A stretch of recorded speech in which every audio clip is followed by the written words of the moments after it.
Hello, and welcome to episode 2 of the Econ Podcast. Today I have here my friend Renee, who knows nothing about economics. Hello, I appreciate you having me on here today to add to my knowledge of economics. So before I start, why don't I give you a brief description of myself? I am a senior in high school, currently taking economics. I've never really known much about economics, or honestly really even cared to learn, but as we go along in this class, I now know what economics really means to me. As a senior, economics can play a huge role in my life after I graduate high school. But why would economics play that big of a role in your life if you're just going to college to live in a dorm? See, Renee, even though I'll be going to college for 4 years doesn't mean I'm going to be in the same position I was in for high school.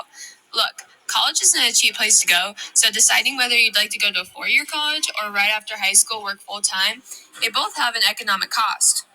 I still don't understand why going to college would have such a big economic cost on you. Going to college, you have to pay not just for college fees and all that, you have to pay for shampoo, conditioner, body wash, deodorant, toothpaste, supplies for class. If you're even lucky, you might have to start paying for your phone bill. And on top of that, if you want to go out with your new cool college friends, you're going to have to pay for food and whatever you buy when hanging out with your cool college friends. Okay. Now, what's up with going to college after high school and just working full-time? Okay, so basically after high school and working full-time, I'm sure you and me and anyone really doesn't want to stay living at home with their parents and just want to get out and be independent, right? Right.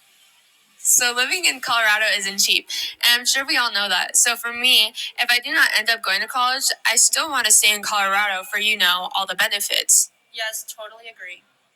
So working a full-time job, and for me, that's Starbucks, I will not be making half the amount to get me an apartment in Colorado, unless I am willing to work an 8-hour shift every single day. Does that make sense? So say you do end up saving enough to get that apartment, what now? Well, if I do save enough to get that apartment, the rest of my paycheck every 2 weeks will go to appliances, utility bills, and groceries, and maybe even an HOA fee. After that, I would have little money to spend on myself. So there is pros and cons to either decision you choose? Exactly.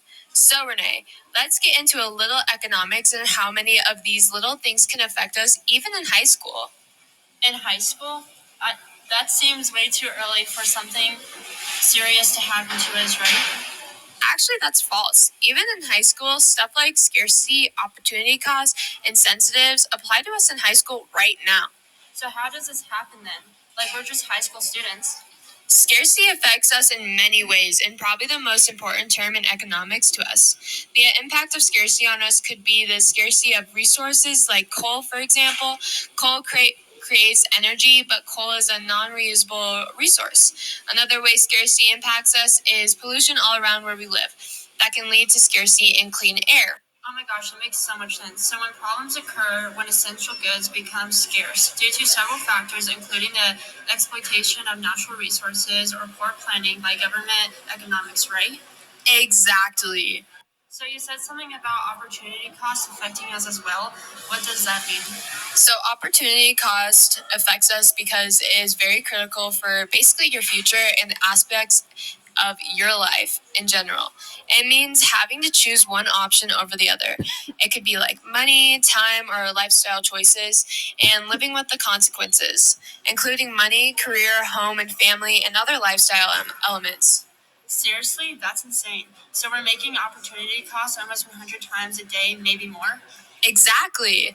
So, something we have also learned in economics is macroeconomics and microeconomics. These two relate to our lives a ton.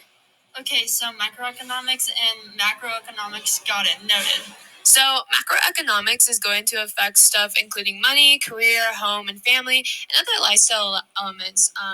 Microeconomics is the study of how individuals and businesses make choices regarding the best use of limited sources. That's awesome, thank you.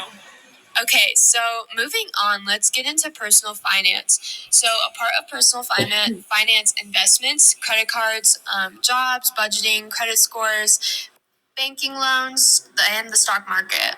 So how does this apply to high school students? Okay, so personal finances and all of that fun stuff is going to apply to us high school students because I'm sure a lot of us have our own savings account that goes into personal finance. You can also earn credit score by maybe paying insurance on time for your car, or maybe even you bought your own car. Awesome, this makes so much more sense now. Well, I really appreciate you taking the time out of your day and coming onto the podcast. I hope you have learned some important information to help you later in life and actually right now in high school. So far, taking economics for 3 weeks, I have learned so much valuable information, like all the things me and Renee have just gone through. Economics is going to help us all in our lives and our futures, like learning how to manage our money properly, which can be really important. Thank you, everyone who made the right decision to join this podcast today. Cough, cough, opportunity cost.